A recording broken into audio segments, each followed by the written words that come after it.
ایک جہاز میں آگ لگنے کی خبر بظاہر ایک معمولی بحری حادثہ محسوس ہوتی ہے، لیکن اگر وہی خبر یہ بتائے کہ وہ واقعہ آبنائے ہرمز کے دہانے پر عمان کے شمالی ترین ساحلی علاقے قمزار کے قریب پیش آیا ہے، اور وہ بھی ایسے وقت میں کہ جب امریکہ اور ایران ایک دوسرے کے اوپر حملہ آور ہیں، اور وہ بھی ایسے وقت میں جب دنیا کی بڑی بحری طاقتیں مسلسل جنگی گشت کر رہی ہیں، جب تیل بردار جہازوں کے راستے بدل رہے ہیں، جب ہر جہاز ممکنہ ہدف سمجھا جا رہا ہے، تو پھر یہ صرف آگ لگنے کا واقعہ نہیں بلکہ عالمی انٹیلیجنس اداروں، بحری افواج، انشورنس کمپنیز، تیل کی منڈیوں اور عالمی تجارت کے لیے ایک ایسا سگنل ہے جسے ہر ادارہ اپنی اپنی زبان میں پڑھنے کی کوشش کر رہا ہے۔ آپ سب پر سلامتی ہوں، میں یاسر رشید ہوں اور آپ دیکھ رہے ہیں یاسر رشید آفیشل۔ ناظرین، برطانوی ادارے United Kingdom maritime trade operation یعنی U K M T O نے اتنا بتایا ہے کہ قمزار سے تقریباً 8 ناٹیکل مائل شمال مغرب میں ایک جہاز آگ کی لپیٹ میں آیا۔ آگ لگنے کی وجہ معلوم نہیں، تحقیقات جاری ہیں اور علاقے سے گزرنے والے تمام جہازوں کو احتیاط برتنے کا مشورہ دے دیا۔ بظاہر یہ چند سطروں پر مشتمل اطلاع ہے، لیکن سمندری دنیا میں یہی الفاظ سب سے زیادہ تشویش پیدا کرتے ہیں، کیونکہ جب کسی ریاست یا ادارے کے پاس واضح معلومات موجود ہوتی ہیں تو وہ حادثے کی نوعیت بھی بیان کرتی ہیں، لیکن جب صرف آگ لگی ہے، وجہ معلوم نہیں، یہ کہا جائے تو اس کا مطلب اکثر یہ ہوتا ہے کہ کئی امکانات ایک ساتھ زیر غور ہیں۔ یہ سمجھنا ضروری ہے کہ قمزار کوئی عام ساحلی قصبہ نہیں، یہ وہ مقام ہے جہاں سے چند کلومیٹر آگے دنیا کی سب سے اہم توانائی راہداری یعنی آبنائے ہرمز شروع ہوتی ہے۔ مشرق میں خلیج عمان ہے، مغرب میں خلیج فارس، اور درمیان میں وہ تنگ راستہ جہاں سے روزانہ دنیا کے کروڑوں بیرل خام تیل اور ایل این جی بردار جہاز گزرنے ہیں اور گزر نہیں رہے، تو اس لیے وہاں ہونے والا ہر غیر معمولی واقعہ عالمی سطح پہ فوری توجہ حاصل کرتا ہے۔ سوال یہ ہے کہ اس آگ کی وجہ کیا ہو سکتی ہے؟ پہلا امکان واقعی ایک تکنیکی خرابی کا ہے۔ بڑے تجارتی جہازوں میں engine room, fuel line, generator, برقی نظام یا کارگو سے متعلق حادثات کے باعث آگ لگتی ہے۔ دنیا میں ہر سال ایسے کئی واقعات ہوتے ہیں، لیکن ان میں زیادہ تر بندرگاہوں یا کھلے سمندر میں پیش آتے ہیں، نہ کہ کسی ایسے حساس علاقے میں جہاں ہر بحری حرکت پہلے ہی عسکری نگرانی کے اندر ہو۔ دوسرا امکان انسانی غلطی کا ہو سکتا ہے۔ اگر خطرناک سامان لے جانے والے جہاز میں حفاظتی اصولوں کی خلاف ورزی ہو یا آگ بجھانے کا نظام بر وقت فعال نہ ہو تو معمولی خرابی بھی بڑے حادثے میں بدل سکتی ہے۔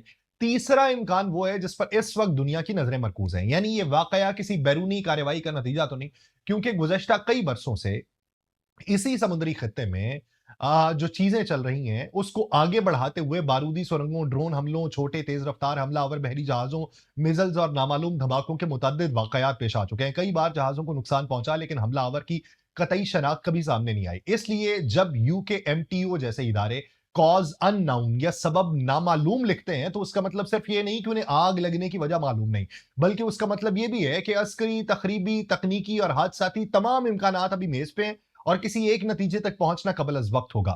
یہ واقعہ ایسے وقت میں سامنے آیا ہے جب امریکہ اور ایران کے درمیان حالیہ کشیدگی نے پورے خطے کو دوبارہ غیر یقینی کیفیت کے اندر دھکیل دیا ہوا ہے۔ حالیہ جھڑپوں کے بعد اگرچہ ایک مفاہمتی سمجھوتا سامنے آیا، لیکن پھر اس کے بعد آبنائے ہرمز کے کنٹرول، جہازوں کی نقل و حرکت، مخصوص سمندری راستوں اور تجارتی جہازوں کی نگرانی کے اوپر دوبارہ اختلافات پیدا ہو گئے، اور اسی دوران جب یہ خبریں منظر عام پہ آئیں کہ اردن، کویت، بحرین، ہر جگہ ایران نے حملے کیے اور جواباً امریکہ نے بھی حملے کیے ہوئے ہیں، تو وہاں پر اس معاملے کو ایک تکنیکی خرابی سمجھنا یہ قابل توجہ بات نہیں بنتی۔ قابل توجہ یہ ہے کہ سمندری جنگوں میں ہمیشہ پہلا حملہ میزل سے نہیں ہوتا، بعض اوقات صرف ایک غیر واضح واقعہ ہی کافی ہوتا ہے تاکہ جہاز مالکان خوفزدہ ہوں، انشورنس کی قیمتیں بڑھیں، بحری کمپنیز راستے تبدیل کریں، عالمی منڈی میں تیل کی قیمتیں اوپر جائیں۔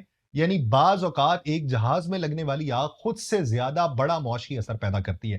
اس لیے آج دنیا صرف یہ نہیں دیکھ رہی کہ آگ کیسے لگی، بلکہ یہ بھی دیکھ رہی ہے کہ اگر یہ حادثہ نہیں بلکہ کسی نئی بحری حکمت عملی کا آغاز ہوا تو اس کے بعد اگلا جہاز کہاں متاثر ہوگا، اگلی وارننگ کس ادارے کی طرف سے آئے گی۔ تو سوال یہ کہ اگر یہ واقعہ محض ایک حادثہ نہیں بلکہ کسی بڑے منظرنامے کا حصہ ہے تو سب سے زیادہ تشویش کس بات کی ہے؟ اس کا جواب ہمیں خود اس سمندری علاقے کی جغرافیائی اہمیت میں ملتا ہے۔ قمزار کے قریب جس مقام پر یہ جہاز آگ کی لپیٹ میں آیا ہے وہ دنیا کے ان چند بحری راستوں میں شامل ہے جہاں کسی ایک جہاز کے رک جانے سے درجنوں دوسرے جہازوں کی رفتار، ان کی سمت اور حفاظتی منصوبے متاثر ہوتے ہیں۔ اس لیے عالمی بحری ادارے ہر ایسے واقعے کو صرف مقامی حادثہ نہیں سمجھتے، بلکہ یہ جاننے کی کوشش کرتے ہیں کہ آیا یہ ایک الگ تھلگ واقعہ ہے یا کسی نئے سلسلے کی پہلی کڑی ہے۔ گزشتہ کچھ عرصے میں یہی سمندری خطہ جو ہے وہ ایسی پراسرار کارروائیوں کا مرکز بن چکا ہے۔ کبھی کسی آئل ٹینکر کے بدنی حصے میں دھماکہ ہوا، کبھی کسی جہاز کے عملے نے نامعلوم ڈرون دیکھنے کا دعویٰ کیا، کبھی الیکٹرانک نیویگیشن سسٹم جیم ہونے کی شکایات سامنے آئیں، کبھی ایسے سگنلز موصول ہوئے जिन से बहरी जहाज़ों की पोजीशन ही तब्दील दिखाई देने लगी। तो इन तमाम वाक़यात ने एक नई इस्तिलाह को जन्म दिया है, जिसे दिफ़ाई माहिरीन ग्रे ज़ोन मैरिटाइम वॉरफेयर कहते हैं। यानी ऐसी कार्रवाइयाँ जिनमें जंग का बाकायदा ऐलान नहीं होता, हमलावर वाज़ेह तौर पे सामने नहीं आता, लेकिन नतीजा इतना ज़रूर निकलता है कि तजारती नक़्ल-ओ-हरकत मुतासिर हो, खौफ पैदा हो और सियासी दबाव के अंदर इज़ाफ़ा हो जाए। इसीलिए इस आग की तहकीकात सिर्फ ये नहीं देखेंगी कि इंजन रूम में शॉर्ट सर्किट हुआ या नहीं। तफ्तीशकार जो हैं, वो जहाज़ के सफ़र का पूरा रिकॉर्ड देखेंगे, उसकी कार्गो नौइयत का जायज़ा लेंगे, ये मालूम करेंगे कि वो किस बंदरगाह से आया, कहाँ जा रहा था, उसके आस-पास कौन से दूसरे जहाज़ मौजूद थे या किसी ड्रोन या मशकूक बहरी कश्ती की मौजूदगी रिकॉर्ड हुई, क्या सैटेलाइट तस्वीर में कोई गैर मामूली सरगर्मी नज़र आई और क्या जहाज़ के मवासलाती निज़ाम में कोई खलल आया। जदीद बहरी तहकीकात सिर्फ जले हुए हिस्से को नहीं देखती, बल्कि वो पूरे के पूरे ऑपरेशनल माहौल का तज्जिया करती हैं। तो ये समझना जरूरी है कि अगर आबनाए हरमुज या उसके दहाने पर ऐसे वाकयात का सिलसिला बढ़े, तो सबसे पहले रद्देमल बहरी अफवाज नहीं बल्कि इंश्योरेंस कंपनीज देती हैं। जब किसी इलाके को ज्यादा खतरनाक करार दिया जाए, तो जंगी खतरे की इंश्योरेंस कई गुना बढ़ जाती है। नतीजा क्या निकलता है? एक ही सफर की लागत लाखों डॉलर बढ़ जाती है। जहाज मालिकान ऑल्टरनेटिव रूट्स तलाश करने लगते हैं। कुछ कंपनीज अपने सफर जो हैं उनको क्विट कर देती हैं। बाज मुमालिक अपने बहरी जहाजों को जंगी बहरी बेड़ों की निगरानी में चलाने का मुतालिबा करते हैं। यूं एक वाकया जिसमें शायद किसी इंसान की जान भी ना गई हो, आलमी तजारत पर फौरी माली असर डाल सकता है। इस वक्त एक और पहलू भी नजरअंदाज नहीं किया जा सकता।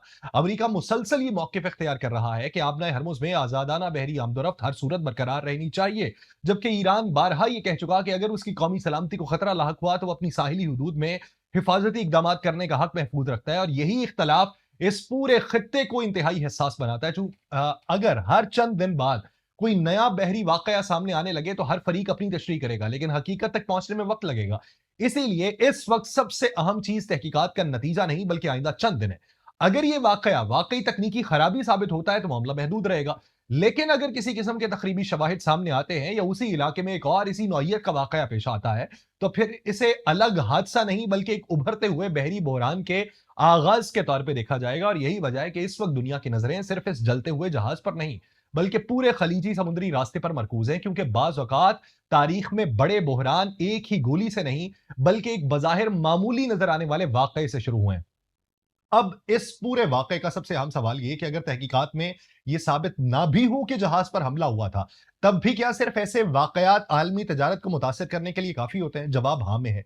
समुद्री तजारत में हमेशा असल नुकसान धमाके से नहीं होता, बल्कि गैर यकीनी सूरत हाल से होता है, जिसका मैं हवाला दे चुका हूं कि जहाजों के मालिकान, इंश्योरेंस कंपनीज और आलमी शिपिंग कंपनीज कैसे काम करती हैं। तो उनके लिए तो ये इलाका आबनाए हरमुज और खलीज ओमान का रास्ता ये दोबारा खतरनाक हो जाएगा। वो अपने फैसले बदल लेंगे।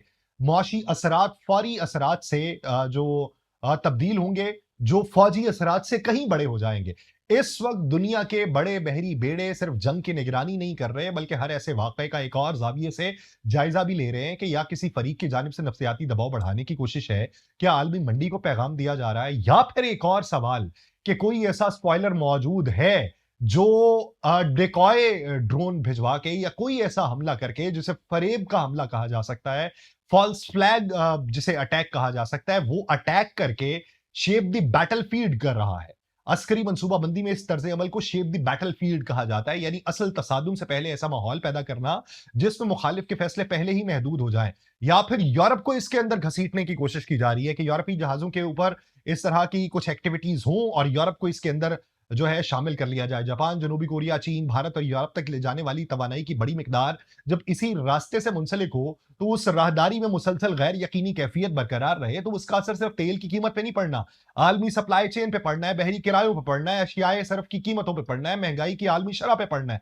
यही वजह है कि गैर मामूली वाकया इसे इस वक्त नहीं समझा जा रहा। एक इसका नतीजा ये निकाला जा रहा है कि शायद किसी ने फॉल्स फ्लैग अटैक किया, जिसकी वजह से वहां पर आग लगी और उसको आईआरजीसी के ऊपर डाला जाएगा और यूं यूरोप को एक पैगाम दिया जाएगा कि लो, अब तुम भी इस जंग के अंदर शामिल हो गए, अब तुम्हारे ऊपर भी हमला हो चुका है। अगर आइंदा चंद हफ्तों में ऐसे मजीद वाकयात सामने आते हैं, तो अमेरिका अपनी बहरी मौजूदगी मजीद बढ़ाएगा, यूरोपीय ममालिक दोबारा मुश्तरका बहरी निगरानी के मिशन फाल करेंगे, ये एक सवाल है। खलीजी रियासतें अपनी तजारती बहरी नकलो हरकत के लिए इजाफी हिफाजती इकदाम क्या करेंगी? सबसे बढ़ के ये कि क्या ईरान अपने साहिली निगरानी को मजीद सख्त करेगा? इन तमाम सवालात के जवाब जो हैं वो आने वाले दिनों में सामने आने हैं। लेकिन एक बात वाज़ेह है कि आबनाए हरमुज सिर्फ एक समुद्री रास्ता नहीं रहा, बल्कि आलमी ताकतों के दरमियान एतमाद, दबाव, ताकत के तवाज़ुन और मुआशी सलामती का मरकज़ बन चुका है। इस सारे मंज़रनामे में एहतियात भी ज़रूरी है। इस वक़्त तक कोई मुसद्दिक़ा अवामी सबूत मौजूद नहीं कि कुमज़ार के करीब जहाज़ में लगी आग किसी मिज़ल, ड्रोन, बारूदी सुरंग या तख़रीबी कार्रवाई का नतीजा थी। यूकेएमटीओ ने भी सिर्फ़ वाक़े की इत्तला दी है और तहकीकात जारी होने की बात की है। इसलिए किसी भी हतमी नतीजे तक पहुँचना क़ब्ल-अज़-वक़्त है।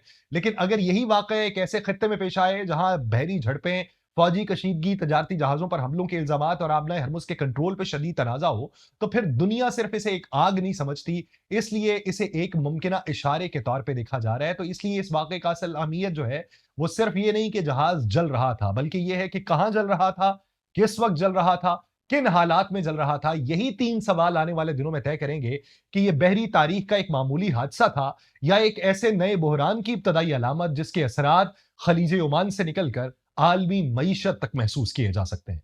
मुझे दीजिए इजाज़त, अल्लाह निगहबान।